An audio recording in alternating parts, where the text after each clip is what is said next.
오늘 오전 예배에 살펴볼 하나님의 말씀은 이사야 53장입니다.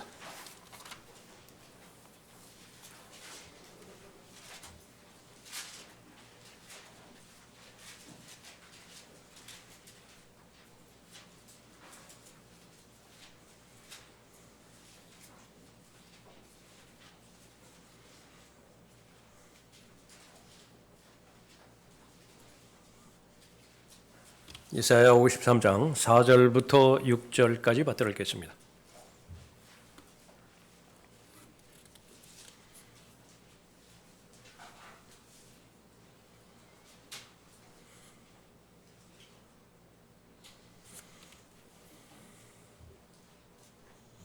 실로 그가 우리의 질고를 지고 우리의 슬픔을 지었는데도 우리는 그가 형벌을 받아 하나님께 맞으며 고난당한 줄로 생각하였도다. 그러나 그는 우리의 허물로 인하여 상처를 입었고 그는 우리의 죄악으로 인하여 상하였도다. 우리의 화평을 위한 징계가 그에게 내려졌고 그가 맞은 채찍으로 우리가 치유되었도다. 우리는 모두 양같이 길을 잃어 각자 자기의 길로 돌이켰으나 주께서는 우리의 모두의 죄악을 그에게 지우셨도다. 기도하겠습니다. 거룩하신 아버지 하나님, 하나님을 사랑하는 하나님의 자녀들의 온전한 섬김을 통하여 하나님께서 원하시는 영과 진리로 드려지는 경배를 드리게 해주심을 감사드립니다. 주님께서는 무엇보다도 각 사람의 마음을, 준비된 마음을 받기를 원하십니다. 마음을 다하여 하나님을 사랑하는 하나님의 자녀들의 그 마음을 기뻐 받아들여 주셔서 주님의 영으로 채워주시고 주님의 은혜와 주님의 말씀으로 가득 채워주심으로 이 시대에 하나님께서 원하시는 참된 그리스도인의 삶을 잘 살아갈 수 있도록 귀에 역사해 주시길 간구드립니다. 주님 오실 때에 이 세상에서 믿음을 보겠느냐 말씀하신 그 예언의 말씀이 오늘 이 회중에 한 사람이라도 적용되어지는 사람이 없도록 모두가 다 하나님 보시기에 살아있고 하나님께서 인정하시고 기뻐하시는 믿음의 사람들로 발견될 수 있도록 복 주시기를 간구드립니다. 하나님의 말씀의 의도대로 하나님의 말씀이 잘 전달될 수 있도록 인도해 주셔서 가장 효과적으로 각 사람의 마음 가운데서 역사해 주십시오. 들을 수 있는 귀를 허락해 주시고 실행할 수 있는 용기와 또 헌신을 허락해 주셔서 마귀의 모든 공격들이 차단될 수 있도록 인도해 주시길 원합니다. 저를 주님의 영으로 충만하게 채워주십시오. 이 시간을 통해서 변함없이 하나님께서 기뻐하여 주시고 영광 받아 주십시오. 주 예수 그리스도의 이름으로 기도드렸습니다. 아멘. 형벌적 대속이라고 하는 제목으로 말씀드리겠습니다. 형벌적 대속.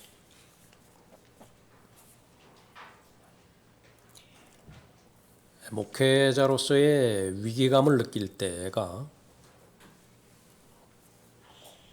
순수하게 하나님에 대한 사랑으로 시작되어진 사역이 그 궤도에서 이탈해서 하나님을 사랑하는 것보다 사역에 대한 관심이 더 진해질 때입니다. 공간이 필요해서 장소에 대해서 관심을 갖고 일을 진행하는 가운데서 어느덧 사람 한 사람보다는 건물이 눈에 들어오기 시작할 때 목회자는 위기를 맞게 되어집니다. 그 이후로부터는 성령 하나님의 인도하심 무관하게 본인의 개인적인 능력을 가지고 살아가는 것입니다. 예수 그리스도를 개인의 구주로 믿고 마음에 영접했을 때에 하나님의 진리의 말씀을 우리에게 알려주시는 것인데 7가지 신비 가운데서 하나의 신비가 내 안에 계신 예수 그리스도라고 말씀하시죠. 이 신비는 너희 안에 계신 그리스도시요 곧 영광의 소망이라. 여러분이 마음으로 예수 그리스도를 영접하셨다고 한다면 여러분 안에 예수 그리스도께서 계신다고 말씀하십니다. 조리 있게 다 설명은 못하지만은 다 이해되지는 않는 부분이지만은 믿을 수는 있는 것이 신비라고 말씀하셨죠. 여기에 전파가 온갖 종류의 전파가 다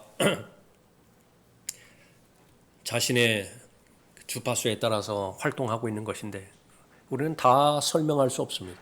그러나 존재하는 것이에요.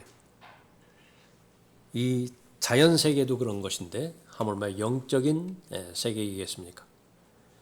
그것이 반드시 의미가 있어야 됩니다. 내 안에 예수 그리스도께서 계시다라고 말씀하시면서 그것은 바로 한 사람을 초점으로 해서 이 말씀을 주셨습니다.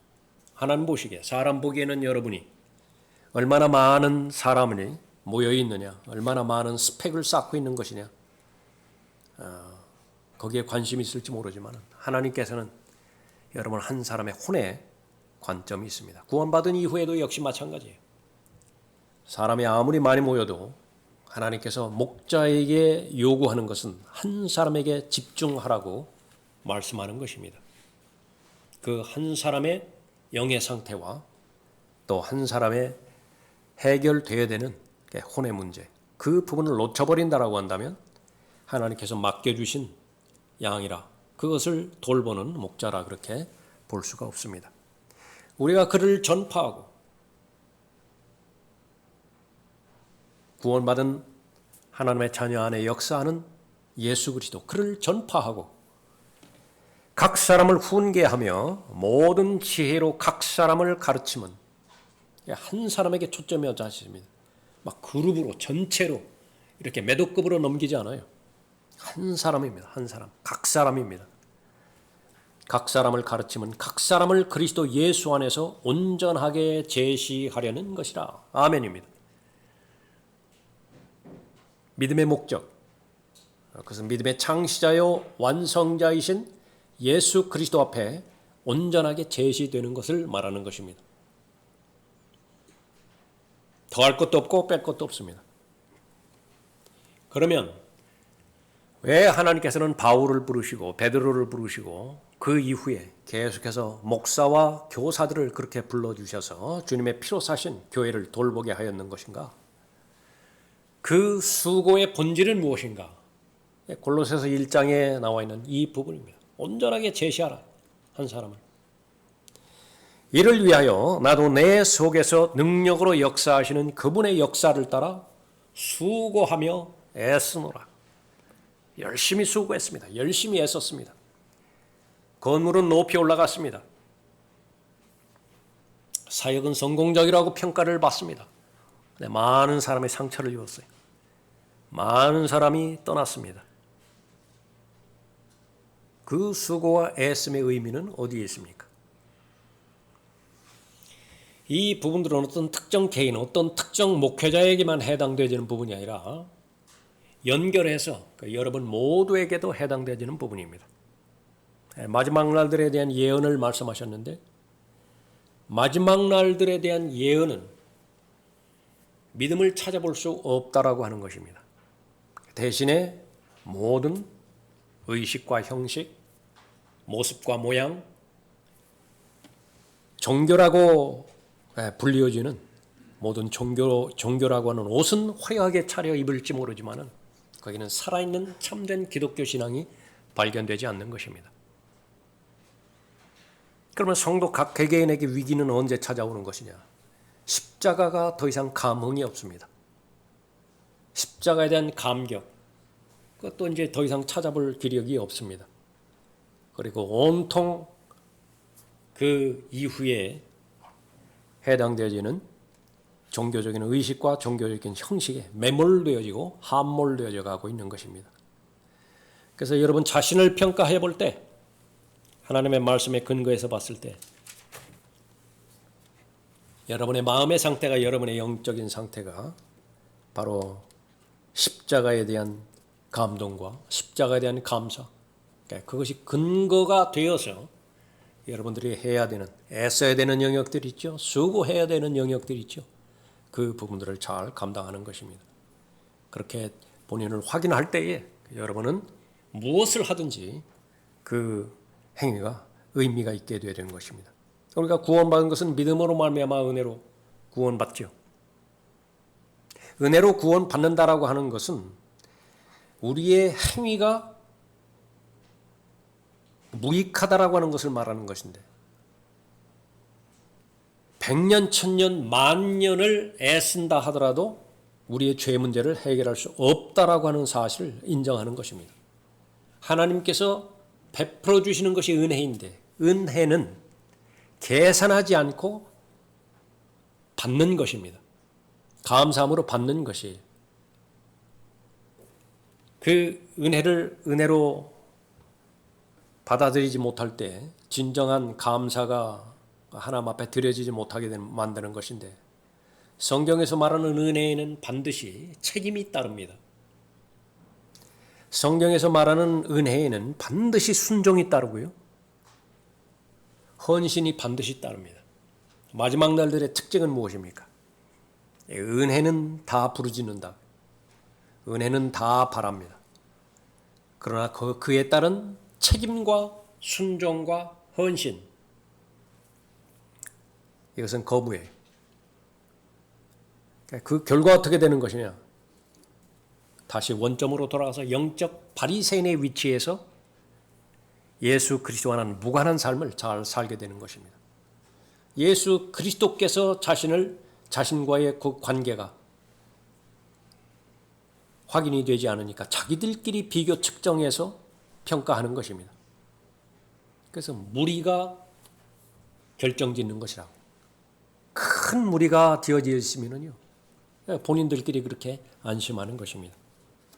다시 한번 우리는 이사야 53장 이 본문을 통해서 나에게 해당되는 십자가의 의미, 그것이 어떤 것인가, 그걸 잘 살펴봐야 될 것입니다. 신약에서 발견되어지는 구약, 히브리서에 대한 별명입니다. 마태복음부터 시작해서 요한계시록까지 신약 성경을 구성하고 있는데 그 가운데 구약이 하나 들어있어요. 히브리서입니다.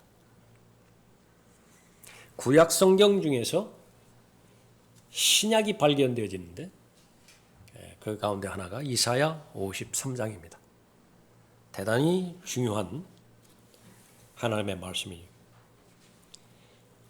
이사야 42장부터 시작해서 4번에 걸쳐서 종의 노래라고 하는 내용으로 메시아에 대한 예언이 나옵니다.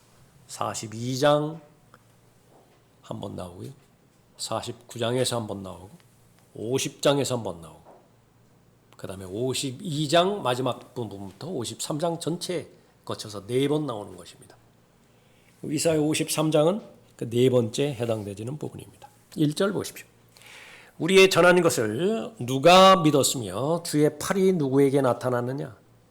이는 그가 그 앞에서 연한 싹 같고 마른 땅에서 나온 뿌리같이 자랄 것이며 그는 모양도 우아함도 없으시니 우리가 볼 때에 그를 흠모할 아름다움도 없습니다. 그는 사람들에게서 멸시받고 거부되었으며 슬픔의 사람이요 질고에 익숙한 사람이라. 우리가 우리의 얼굴을 그로부터 숨긴 것 같이 그는 멸시받았고 우리는 그를 존중하지 아니하였도다. 예수 그리스도 메시아가 유대인들에게 오셨을 때에 유대인들의 영적인 상태는 1절에서 언급하는 것처럼 2절에서 언급하는 것처럼 아주 메말라 있었습니다. 하나님께서 인정하시는 참된 믿음이 발견되지 않았던 것입니다. 그 사람들은 제일 첫 번째로 선지자들의 예언을 믿지 않았습니다. 우리의 전한 것을 누가 믿었으며 거부했죠. 그것만 거부한 것이 아니라 주의 팔이 누구에게 나타나느냐? 하나님의 사역도 거부를 해버렸습니다. 그리고 나서 2절부터 시작되어지는 인격으로 오신 하나님의 어린 양 거부해버렸습니다. 하나님의 말씀도 거부하고 하나님의 사역도 거부하고 하나님으로 오신 예수 그리스도도 거부했던 것입니다. 초림 때에 바로 문자 그대로 성취되었죠. 극히 소수의 사람들만이 예수 그리스도를 알아보았고 영접했습니다. 재림 때도 마찬가지예요. 이 재림 때의 이사야 53장, 극히 소수의 사람만이 자신들의 메시아를 받아들일 것입니다. 오늘 읽은 본문 4절, 5절, 6절 유대인의 메시아에 대해서 잘 기록하고 있죠. 그러나 우리는 신약을 가지고 있기 때문에 유대인의 메시아뿐만 아니라 온 인류의 모든 죄인의 구주가 되신다라고 하는 사실을 잘 알고 있습니다. 그래서 고린도전서 12장 13절에 의하면 성령에 의하여 아담 안에 있었던 잃어버린 죄인이 바로 예수 그리스도의 몸 안으로 침례를 받게 되어지는 거죠. 마음으로 믿어서 구원을 받게 되는 것입니다. 십자가. 사람들은 십자가에 대해서 어떻게 할까요? 단지 희생적인 본보기 정도로만 할까요? 십자가를 모르는 것입니다. 그러면 불의한 재판의 결과 정의가 잘못 집행되어진 비극적인 사건을 십자가로 그렇게 알고 있나요? 역시 마찬가지입니다. 우리가 알아야 되는 것은 형벌적 대속이라고 하는 교리를 알아야 됩니다. 대속이라고 하는 것은 대신 값을 치고 사는 것을 말하는 거죠. 대신 형벌을 받는 것을 말하는 것입니다. 그래서 십자가는 하나님의 관점에서 보면 사법적 사건이에요. 근데 그 사법적 사건인데 하나님의 공의를 만족시키면서 하나님의 공의를 거룩하신 하나님의 공의의 성품을 만족시키면서 하나님께서 죄를 용서하실 수 있게 하셨다라고 하는 의미입니다. 정확하게 아시는 거예요. 하나님의 사법적 결정이 십자가에서 이루어났다라고 말합니다. 우리가 아직 죄인이었을 때 그리스도께서 우리를 위하여 죽으심으로써 영어에 for라고 하는 말이 있습니다. 대단히 중요한 전치사예요. 대신하다라고 하는 말이 있고요. 위하다라고 하는 말이 있습니다. 항상 같이 가는 거예요. 예수 그리스도는 우리를 대신하여 죽으셨고 동시에 우리를 위하여 죽으셨던 것입니다. 우리를 위하여 죽으심으로써 하나님께서는 우리를 향한 그의 사랑을 나타내셨느니라. 유일하게 하나님의 사랑만이 나타난 사랑입니다. 실천적 사랑이에요. 부처는 자신을 믿는 사람들을 위해서 어떠한 희생을 치렀나요? 알라 마호메드, 자신을 따르는 사람들을 위해서 무엇을 희생을 치렀나요? 공자맹자 역시 마찬가지죠. 소크라테스 역시 마찬가지죠. 유일하게 예수 그리스도만이 자신을 믿게 되지는 모든 사람들을 위해서 희생을 치르셨던 것입니다. 하나님의 사랑이 나타내셨느니라. 그러므로 이제 그의 피로 의롭게 되었으니 더욱더 우리가 그를 통하여 죄인으로부터 구원받게 되리라 말씀하고 있습니다. 형벌적 대속, 그것은 무죄하신 분이, 전혀 죄가 없는 분이 범죄자들 한번 찾아볼까요? 그 12절 보십시오.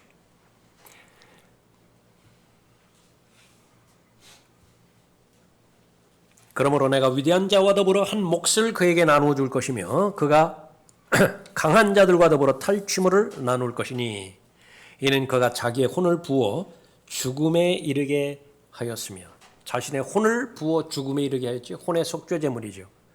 또 그는 범죄자들과 더불어 헤아림을 받았으나, 이 범죄자들 안에 여러분이 포함되어 있죠. 그가 많은 사람들의 죄를 지며 범죄자들을 위하여 중보를 하였습니다. 범죄자. 무죄하신 분이 범죄자를 대신하여 형벌을 받는 것입니다. 형벌적 대속입니다. 바로 십자가예요. 믿음의 기초가 되어지는 것이고 구원의 소망이 되어지는 것이며, 또 계속해서 우리가 들림받아 올라갈 그때까지 선포해야 되는 바로 우리 삶의 명제가 되는 것입니다. 무죄하신 분이 범죄자를 대신해서 벌을 받으셨습니다. 그것이 십자가예요. 제일 첫 번째 살펴볼 것은 그 범죄자를 대신하여 벌을 받으신 분을 깊이 생각하는 것이 바로 하나님의 말씀의 권면입니다. 믿음의 창시자의 완성자이신 예수를 바라보라 말씀하시면서요, 숙고해야 되는데 그 동일한 예수 그리스도를 잘 숙고해야 되는 것입니다. 제일 첫 번째는 오해받은 종을 깊이 생각해야 됩니다. 4절 보십시오. 실로 그가 우리의 질고를 지고 우리의 슬픔을 지었는데도 우리는 그가 형벌을 받아 하나님께 맞으며 고난당한 줄로 생각하였도다. 사실은 우리의 질고를 지고 우리의 슬픔을 지었는데 어떻게 생각하였는 것인가? 자신의 죄로 인해서 형벌을 받아서 하나님께 맞았다라고 생각한 것입니다. 자신의 죄 때문에 고난받은 것이라고 생각했던 것을 말하는 것이죠. 인간의 오해로부터 시작되어집니다. 유대인들은 예수 그리스도의 고난, 그것은 바로 하나님께서 그 예수 그리스도를 거절했다라고 생각한 것입니다. 분명히 십자가는 하나님의 목적이었는데 목적으로 받아들이지 않고 하나님의 거절로 받아들였던 것입니다. 왜 거절했죠? 죄 때문에. 죄인을 받아들이지 않는 것입니다. 이 부분은 모두가 한결같이 이 시대에, 구약 시대의 유대인들뿐만 아니라 신약으로 넘어와서 바울 때에도 역시 마찬가지였죠. 대표적인 바울 역시 마찬가지였습니다. 바울은 어떻게 예수 그리스도를 오해를 했습니까? 다른 것은 모른다 하더라도 나무에 달린 자는 저주의 죽음을 받은 자예요. 그냥 평범한 죽음을 죽은 것이 아니라 나무에 달려서 죽었다? 그것은 하나님으로부터 저주받은 죽음인 것을 성경에서 입증을 했죠. 예수 그리스도를 증거하고 예수 그리스도를 전파하는 무리들을 보았는데 다른 대상을 증거하는 것이 아니라 무슨 다윗을 믿으라고 아브라함을 믿으라고 그렇게 하는 것이 아니라 나무에 달린 저주받은 저 죄인을 믿으라고 계속해서 선포하는 것입니다. 그런데 많은 사람들이 거기에 혹세무민해서 휩쓸려 돌아가는 것입니다. 요즘 뭐 통일교 나오고 뭐 신천지 나오고 30만 명이니 뭐 그렇게 나오잖아요. 무슨 뭐 각종 이단들 뭐 JMS 포함해가지고 자신이 예수라고 말하고 자신이 성령이라고 말하고 자신이 뭐 보혜사라고 말하고 수많은 사람들이 거기 끌려가는데 여러분들은 울분을 참을 수가 없죠. 저기를 품죠. 오전에도 살펴봤지만은 죄에 대한 증오는요, 의미가 있기 위해서는 비진리에 대한 정오와 똑같아져야 돼요. 죄에 대해서는 증오하고 미워하면서 거짓 교리에 대해서는 그냥 그렇게 될 수도 있겠다고 그렇게 생각한다라고 한다면 여러분의 믿음은 그 참된 믿음이 아닙니다. 거짓 교리가 예수 그리스도를 죽여버렸다고요. 거짓 교리에 세뇌에 대한 종교인들이 자신의 창조주를 십자가에 못 박아 죽여버린 것이라고요. 그 거짓 교리가 이제 백보자 심판석에서 여러분들이 발견될 것이지만 여러분의 가장 사랑하는 대상을 불못으로 던져버릴 것이라고요. 그때는 단 한 사람도 예외 없이 이를 부득부득 깔 것이라고요. 그때는 한 사람도 예외 없이 그침이 없는 눈물을 쏟아낼 것이라고요. 땅에서 일어나는 일이 아니에요. 하늘에서 일어나는 일이지만은 그런 일들이 있을 것이라고. 그러나 가장 늦게 분노하는 것이죠. 가장 늦게 진노하는 것입니다. 바울은 바로 그러한 부분으로 분기탱천했습니다. 그래서 자신은 사명감을 가지고서 그 예수 그리스도를 증거하는 자들을 죽이기에 살아기가 등등했죠. 마지막으로 죽였던 대상이 사도행전 7장에 등장했던 스테판이었습니다. 그 외에 수많은 그리스도인의 가정을 파괴시켜버렸습니다. 오해했던 것이죠. 자신의 죄 때문에 죽어서 자업자득으로 하나님의 거부를 받은 대상이었는데 그 대상을 하나님을 믿으라고 하니까 베드로는 베드로전서 2장 24절에서 이렇게 말합니다. 그가 친히 나무에 달린 자신의 몸으로 우리의 죄들을 담당하셨으니 성령께서 임하시니까 그 오해가 풀렸던 것입니다. 하나님의 저주를 받아서 죽은 것은 분명한 것인데 그것이 바로 자신의 죄에 대한 저주가 아니라 바로 나에 대한 저주를 대신 받으셨다라고 말씀하고 있는 부분이죠. 죄는 우리가 지었습니다. 그런데 고난은 그분이 지는 거예요. 형벌은 내가 마땅히 받아야 됨에도 불구하고 그분이 대신 받으셨던 것입니다. 건물에 불이 났습니다. 정신없이 우왕좌왕하고 있는 것인데 불타는 건물에서 옷은 찢어지고 얼굴은 검게 그을린 채 나오는 한 사람을 보았습니다. 그 사람이 불을 낸 장본인이라고 생각할 수도 있죠. 나중에 드러난 것은 그 사람은 불을 끌어 들어간 소방관이었습니다. 그리스도께서 자신이 낸 불에 스스로 불타버린 것이 아니라 죄인들이 저지른 불에 불탄 것이죠. 아담 이후로 태어난 모든 죄인이 저지른 죄의 불 때문에 죄인들을 담당하셨던 것을 말하는 것입니다. 하나님께서는 원래 사랑이시기 때문에, 원래 선하신 분이시기 때문에 죄에 대해서 용서할 것이다. 그것이 바로 십자가이다. 부분적으로만 하는 것이죠. 온전하게 잘 모르는 것입니다. 그런 생각들은 십자가를 약화시키는 것이고요. 예수 그리스도의 형벌적 대속, 그것을 약화시키는 것입니다. 죄인들의 자리를 대신해서 죽으셨습니다. 오해된 은혜, 그것은 값싼 은혜로 전락합니다. 그러나 온전하게 이해되어지고 하나님의 진리의 말씀을 건전한 교리로 받아들여졌을 때에 그 하나님의 은혜에는 반드시 피 흘림을 동반한다라고 하는 사실을 아는 것입니다. 이 지상에서 살았던 사건 가운데서 내가 호혜를 입고 은혜를 받았던 일들 가운데서 가장 감사를 하나님 앞에 드리게 되는 것입니다. 초신자 때는 잘 모릅니다. 그냥 예수 그리스도께서 나를 위해서 희생하셨고 나를 구원하기 위해서 십자가에 달려 돌아가셨다라고, 죽은 지 사흘 만에 성경의 예언대로 부활하셨다라고 하는 사실을 알고 마음으로 믿었죠. 그 가장 단순한 믿음, 가장 작은 믿음일 수도 있습니다. 그 작은 믿음이 나를 구원해 주었다고요. 그런데 그 믿음이 바로 내 안에서 사실로 이루어진 것이냐 그렇지 않은 것인지를 본인이 확증하기를 바라십니다. 고린도후서 13장 5절 말씀이죠. 내 안에 믿음이 있느냐? 내 안에 믿음이 있느냐? 그것을 스스로 입증하기를 바라시죠. 입증하는 것은 십자가에 달려 있습니다. 십자가를 통해서 구원을 받았다라고 한다면 십자가의 사건은 시간이 지나면 지날수록 여러분의 모든 세상에 관련된 일들을 다 잠재우게 되어 있습니다. 십자가의 사건만 생각하고 그 사건이 나와 관련된 사건이라고 한다면 실제로 여러분을 잠 못 자게 만들고 여러분들을 스트레스 받게 만들고 그런 모든 일들은 다 자연스럽게 가벼운 일들로, 작은 일들로 여겨질 것입니다. 또 동시에 하나님의 나라에 대한 설명처럼 성령 안에 있는 의와 화평과 기쁨이 점점 더 자랄 것이에요. 30이었는데 60이었고 100, 온전한 기쁨과 감격 가운데서 계속해서 살아갈 것입니다.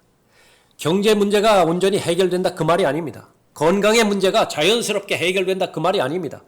고린도서 4장에 있는 것처럼 겉사람은 썩어지게 돼 있어요. 경제는 더 어렵게 돼 있고요. 점점 더 돈에 쪼달릴 것이라고요. 왜 그렇습니까? 사람의 욕심은 한이 없어서 삶의 라이프 스타일의 수준은 점점 더 높아질 것이라고요. 점점 더 높아질 것이라고요. 그러나 그 점점 높아진 라이프 스타일, 삶의 수준을 유지하기 위해서는 반드시 돈이 지불이 되어야 됩니다. 그 돈은 공짜로 주어지지 않아요. 여러분의 시간을 좀 먹어야 됩니다. 여러분의 건강과 체력을 좀 먹어야 돼요. 그래야 돈을 줍니다. 점점 더 어려워지죠. 그것이 우리가 살아가고 있는 현실입니다. 그럼에도 불구하고 여러분의 마음 가운데 십자가에 대한 은혜, 그것이 변질되지 않았다고 한다면, 변색되지 않았다고 한다면 믿음의 창시자의 완성자이신 예수 그리스도를 바라보는 그런 믿음의 결과 능력 있는 삶을 잘 살 것입니다. 무죄하신 분이 범죄자를 대신하여 형벌을 받으셨습니다. 오늘 이 시간에 여러분의 마음에 다시 한번 확인해야 될 명제입니다. 무죄하신 분이 범죄자를 대신하여 사법적인 형벌을 받으셨습니다. 두 번째로 생각해야 되는 것은 그분이 받으신 끔찍한 고난을 깊이 생각해야 됩니다. 5절을 보십시오. 그러나 그는 우리의 허물로 인하여 상처를 입었고 그는 우리의 죄악으로 인하여 상하였도다. 우리의 화평을 위한 징계가 그에게 내려졌고 그가 맞은 채찍으로 우리가 치유되었도다.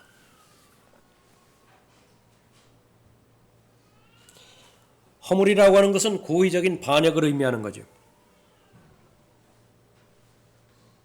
모든 죄인, 모든 인류는 하나님의 권위에 대해서 의도적으로 반역했습니다. 예수님이 죽으신 목적은 그 반역을 해결하기 위해서 고난을 받으신 것입니다. 예수 그리스도께서 이 땅에 오신 목적, 마귀의 일들을 멸망시키기 위해서 온 것이고요. 죄들을 없애기 위해서 오신 것이죠. 죄의 결과인 죽음의 문제를 해결하기 위해서 사람은 범죄했을 때 제일 먼저 그 전에 없었던 두려움의 정서를 갖게 되는데 무섭다고요. 두렵다고요. 죄를 지었더니. 근데 그 결론이 바로 죽는다라고 하는 사실입니다. 죄의 삭은 사망입니다.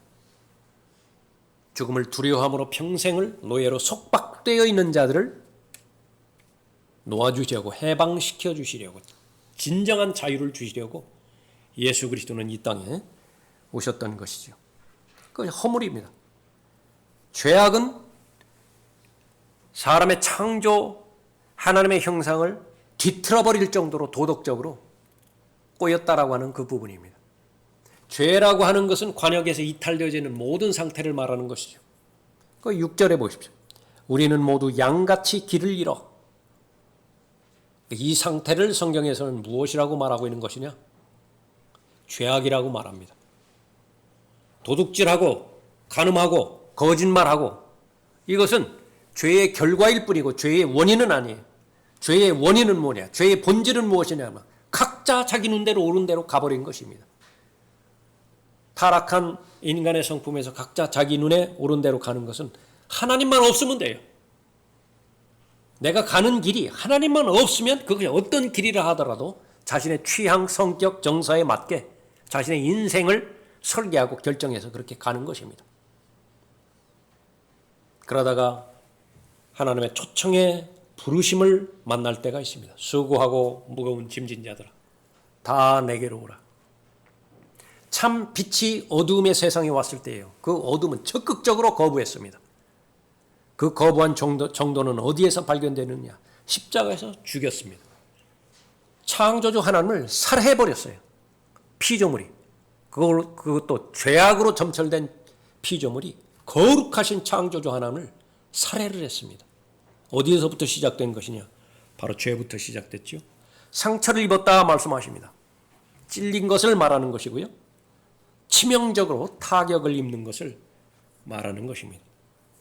예수 그리스도께서는 온갖 그 죄의 무게 가운데서 짓눌렸는데 마치 겟세마네 동산에서 포도즙들에 짓눌려져서 즙을 짜듯이 감당할 수 없는 무게를 감당했던 것을 볼 수 있습니다. 제일 먼저는 이스라엘이 거부한 것입니다. 자기 백성에게 왔는데 마태복음 1장 21절에 보면 예수라고 이름을 지으라고 말씀하셨는데 그 목적은 자기들의 죄를 용서하기 위해서 오신 분이라는 의미예요. 바로 유대인의 죄들을 용서하기 위해서 해결하기 위해서 오신 분인데 그 당사자가 해당되는 이스라엘이 거부를 했습니다. 그로부터 시작해서 모든 죄인들의 죄의 무게를 감당하셨죠. 죄의 무게를 감당하는 것은 하나님의 심판과 저주를 받으셔야 된다라고 하는 것을 말하는 것입니다. 그를 상하게 하는 것이 주를 기쁘시게 하였기에 세상에 하나님을 기쁘게 하는 것이 자식을 상하게 하는 것이래요. 어린아이가 감기라도 들려보면 부모의 마음 조금이라도 이해가 가죠. 근데 거기서 막 죽을지도 모르는 그 직전까지 한번 가보십시오. 부모의 마음에 어떻게 된 것인가. 그것이 죄악으로 이루어진 인간 관계 가운데서 이루어지는 일인데 거룩하신 아버지 하나님께서요. 아들을 보았을 때 아들이 어떤 상태이든지 어떤 위치든지 기쁨밖에는 없었습니다. 이는 내 사랑하는 아들이요. 그 안에서 내가 매우 기뻐하노라. 그런데 그 아들이 상하게 되었던 것이죠. 그것이 바로 주를 기쁘시게 하였다 말씀하십니다. 그것은 바로 예수 그리스도만이 혼의 속죄제물로 드려져야만 되었던 것입니다. 이런 연유로 한 사람에 의하여 죄가 세상으로 들어오고 그 죄에 의하여 사망이 왔으니 그리하여 모든 사람이 죄를 지었으므로 사망이 모든 사람에게 전달되었느니라. 로마서 5장 12절 말씀입니다. 타락한 아담의 본성으로 사람이 이 땅에 태어나게 될 때에 본성 가운데 하나는 하나님에 대한 반역입니다. 자기 고집이죠. 예수 그리스도는 그 하나님에 대한 반역의 문제를 해결하기 위해서 오신 것입니다. 십자가는 단지 예수 그리스도께서 죄들을 위해서 희생하신 그 부분들을 뛰어넘어서 하나님의 법정에서 사법적인 의미에서 인간을 대신해서 고난을 당하신 것을 말하는 것입니다. 하나님께서는 그의 피를 믿는 믿음을 통하여 그를 화목제물로 세우셨으니 이는 하나님의 오래 참으심 가운데서 이전에 지은 죄들을 사하심으로 인하여 그의 의의를 선포하려 하시며 곧 이때에 자기의 의의를 선포하심은 자신도 의롭게 되시고 하나님의 공의에 전혀 손상이 없습니다. 하나님의 거룩하심에 전혀 손상이 없어요. 그냥 하나님은 전지전능하시고 거룩하신 분이니까 죄를 덮어주자 거기서 끝난 것이 아닙니다. 자신도 의롭게 되시고 또한 예수를 믿는 자도 의롭다 하려 하심이니라. 단순히 혐의를 기각해버리는 판사를 불의한 판사라고 부릅니다. 그건 부당이에요. 그러나 그 형벌을 자신 스스로 치르는 판사는 자비와 법을 동시에 지키는 판사를 말하는 것이죠. 십자가에서 하나님은 자신도 의롭게 되시고 또한 예수 그리스도를 믿는 모든 사람들을 의롭다 하시는 분이다 말씀하십니다. 죄를 가볍게 여기는 것은 인간의 본성입니다. 그것은 사람의 생각이에요. 하나님의 생각은 다릅니다. 가장 작은 죄 하나조차도 해결하기 위해서는 예수님께서는 십자가에 달려 돌아가셔야 됩니다.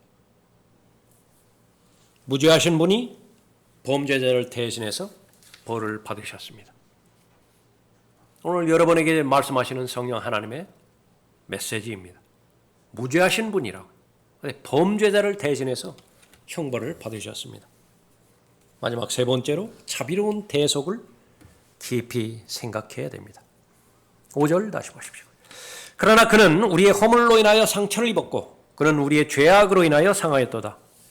우리의 화평을 위한 징계가 그에게 내려졌고 그가 맞은 채찍으로 우리가 치유되었도다. 다시요. 우리의 화평을 위한 징계가 그에게 내려졌고 그가 맞은 채찍으로 우리가 치유되었도다.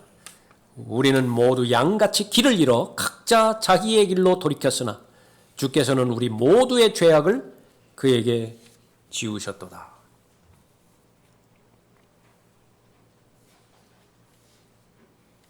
예수 그리스도께서 십자가에 달려서 마지막에 하신 말씀 다 이루었다 말씀하시죠. 테텔레스타이. 테텔레스타이. 고대 문서나 영수증에서는요. 값을 치러야 되는데 단 한 푼도 남김없이 완벽하게 완불되었다라고 하는 것을 강조한 똑같은 의미로도 쓰인 용어입니다. paid, 지불되었죠. in full, 절대로 남기지 않았어요. 값이 완불되었다.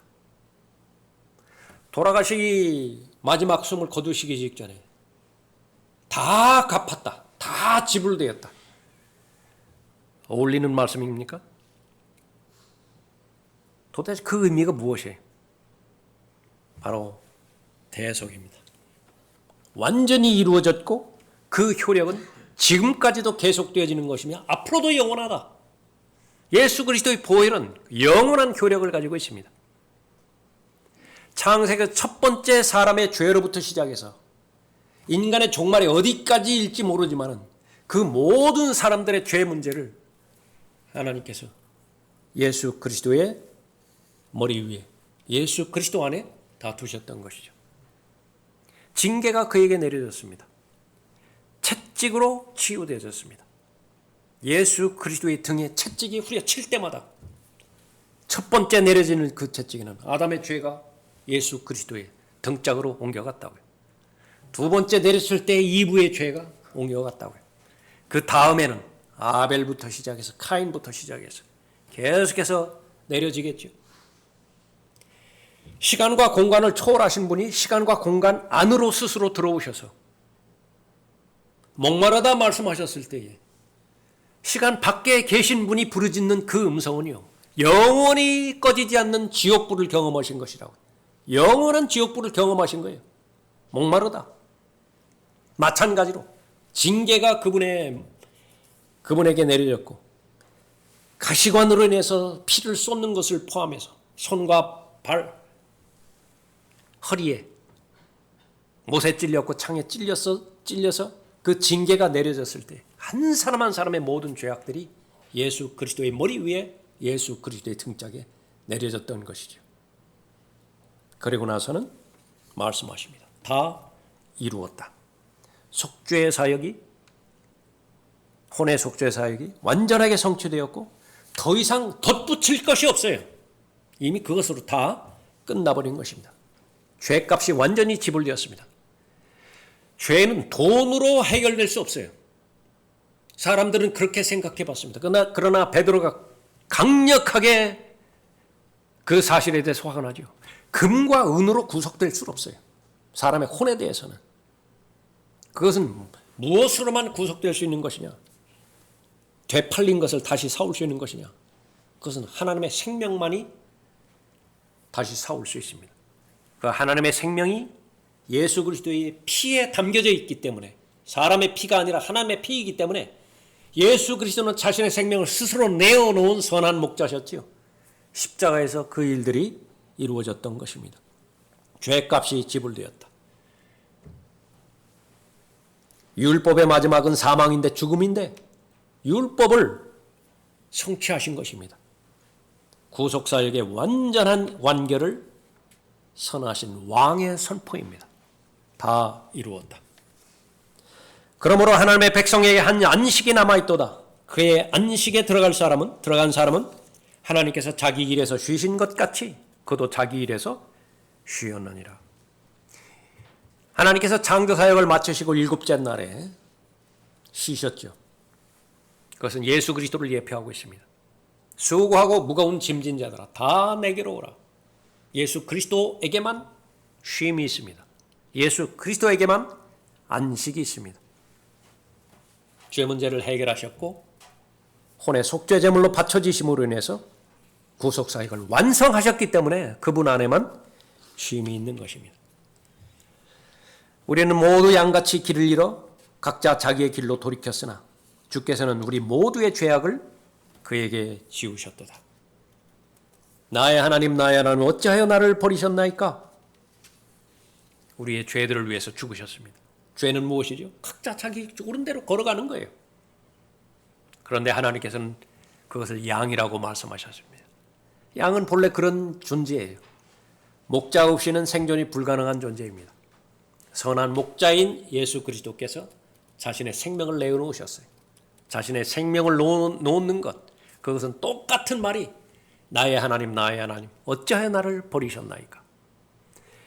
아담의 죄부터 시작해서 인류 마지막에 죄인의 죄까지 예수 그리스도께 옮겨져서 그 죄들을 짊어지셨을 때 공의로우시고 거룩하신 아버지 하나님께서는 더 이상 아들을 바라볼 수가 없었던 것이죠.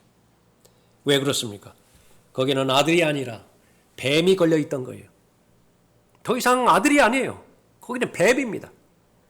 모세가 광야에서 뱀을 들려올렸듯이 인자도 들려올려져야만 하리니 뱀은 바로 첫 번째 사람을 죄짓게 만들고 죽음에 이르게 만들었던 옛 뱀이죠.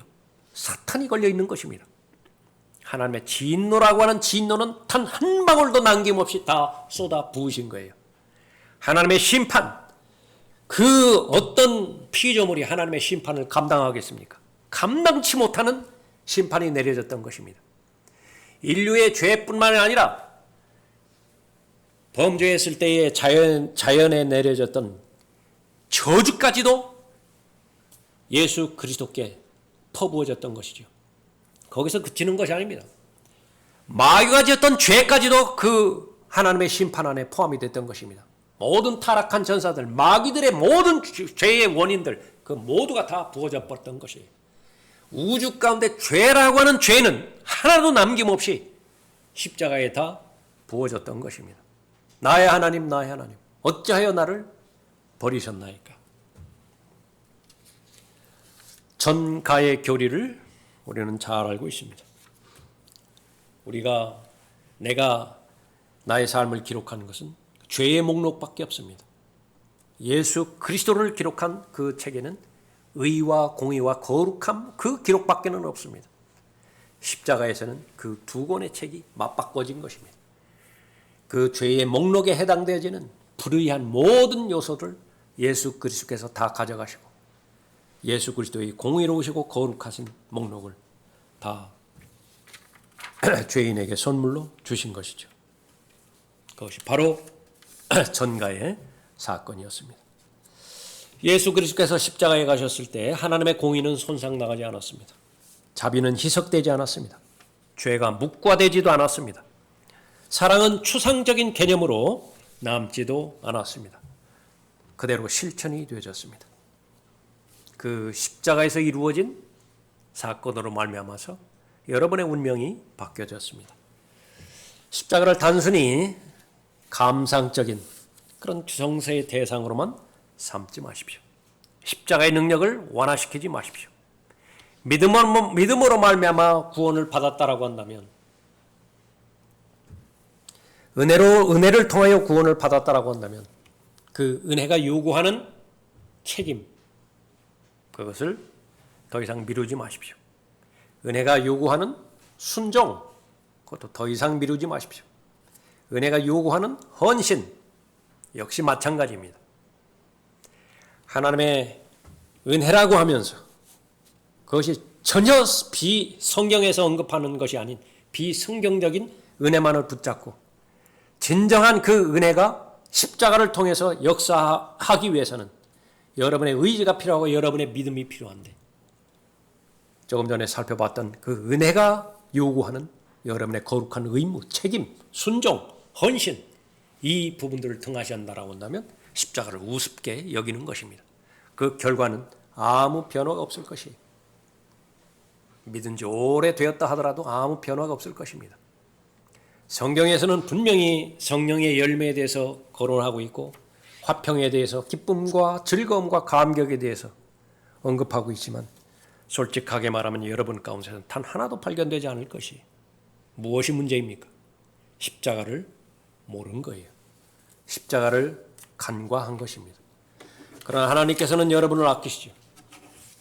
여러분이 내가 하나님 앞에 죄인인 것을 인정하고 죄 문제를 해결할 수 있는 유일한 분이 하나님이 예수 그리스도라고 하는 것을 인정했던 사건이 여러분의 생애 가운데 있었다라고 한다면 그 썩지 않을 씨로 거듭난 그 씨 안에는 바로 예수 그리스도의 거룩함과 의와 구속이 그대로 담겨져 있는 것이죠. 오늘 하루를 살아갈 수 있는 모든 능력이 그 안에 담겨져 있는 것입니다. 하나님께서는 여러분 전체로 평가하지 않습니다. 여러분 한 사람 각 사람을 평가하시는 거예요. 여러분 안에는 예수 그리스도께서 계시는 것입니다. 하나님께서는 그것을 신비라고 말씀하셨습니다.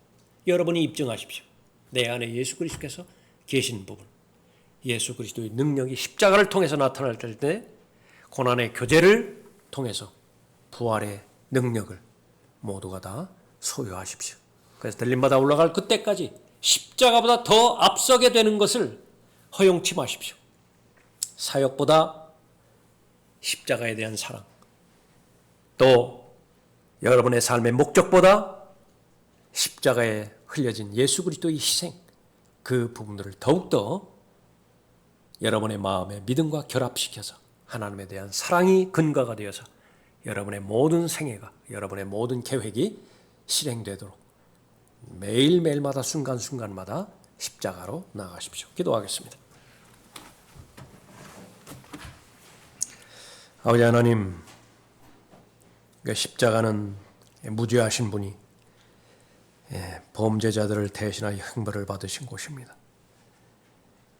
예수 그리스도 안에는 어떠한 점도 없고 흠도 없는 하나님의 의로만 가득 찬 하나님의 의이지만 반면에 아담의 타락한 성품을 지닌 모든 죄는 죄들로만 점철되어지는 육신의 죄들로 이루어진 죄인입니다.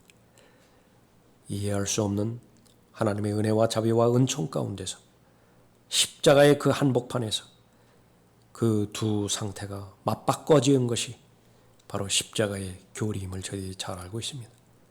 마귀가 어떤 형태로 공격을 한다 하더라도 저희들의 마음 한복판에 십자가를 우뚝 세우고 십자가의 기치를 더욱더 높여드리며 얼마 남지 않은 이 마지막 날을 잘 감당하며 주님과 동행하는 복된 생애가 되도록 인도해 주십시오. 그리하여 죄인들이 마땅히 받아야 되는 징계와 또 마땅히 받아야 되는 죄의 형벌을 대신 받으신 주 예수 그리스도로 말미암아서 남겨진 지상에서의 삶을 주님을 기쁘시게 해드리고 주님을 영원하게 해드리는 복된 삶으로 살아갈 수 있도록 인도해 주시길 간구를 드립니다. 주 예수 그리스도의 이름으로 기도드렸습니다. 아멘.